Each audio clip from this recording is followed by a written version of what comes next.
What it do, guys? Manjoume here. Welcome to the Low Budget Kitchen. Today's recipe is one that'll interest those of you who are Ketonian, the Keto Frosty.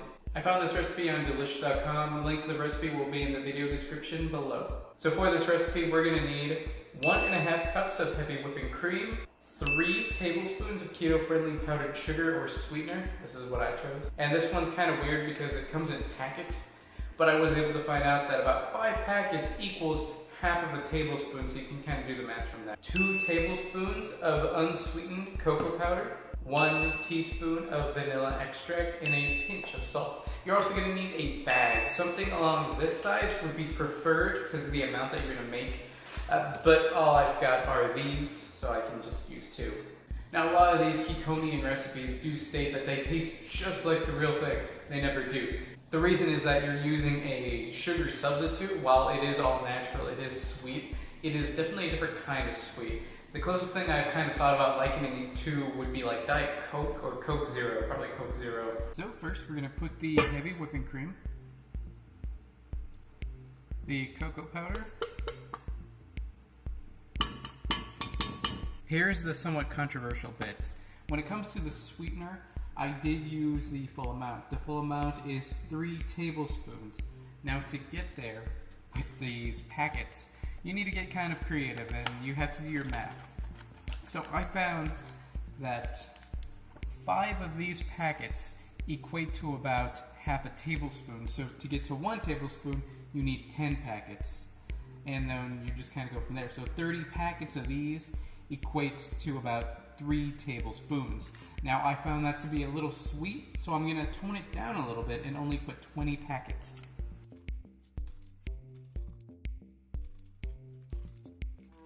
One teaspoon of vanilla extract and a pinch of salt.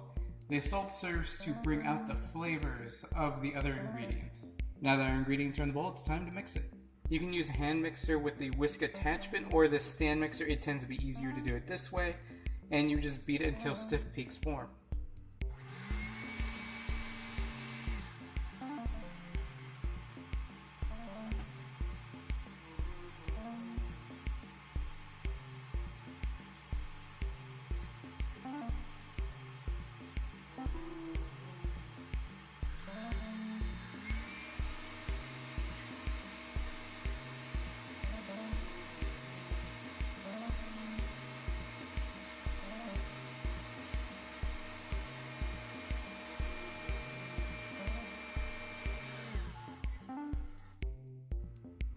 At this point, you can start to see the peaks forming, although I think I'm going to go a little further. Now, I've taken a normal sandwich bag and just kind of open it up and put it into this cup. Because now what we're going to do is put half of the recipe into this bag. And when you want to serve it, you just want to cut a corner and kind of pipe it out like you would icing. And this makes it much easier to really just put in there, because otherwise you're going to make a mess.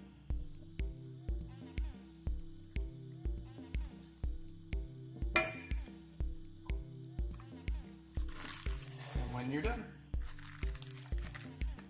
Simple as that.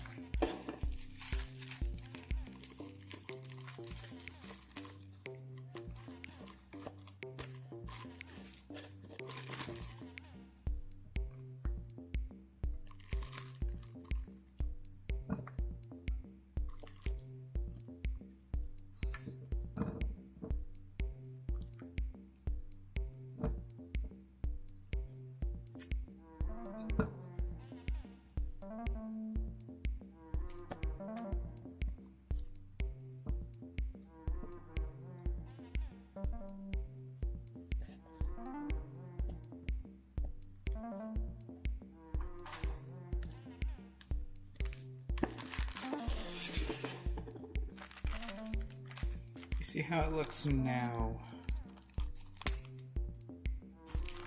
And it'll really form up in the freezer. Now we're going to put the mixture into the freezer for 30 to 35 minutes, just until frozen. You can put it in overnight and just let it thaw a little bit before eating, and it is wonderful. We're at the 30-minute mark, but it looks like it could use some more firming up and freezing, so we're going to do that. The Keto Frosty tasted pretty similar to the actual Frosty, with the main caveat being that the Keto Frosty had a strong stevia taste and aftertaste. If you've been on keto for multiple weeks and haven't had one in a while, you'd swear it were the real thing. It had a little more of a bitter quality than the normal Frosty due to the cocoa powder. Definitely not bad, in fact I liked it more than a normal Frosty. If you guys like this recipe and want to see others like it, leave a comment in the comment section. If you want to stay up to date with my videos and live streams on both YouTube and Twitch, check out the links in the description below, like, comment, subscribe, and consider joining. That's all for now guys. Manjoume out.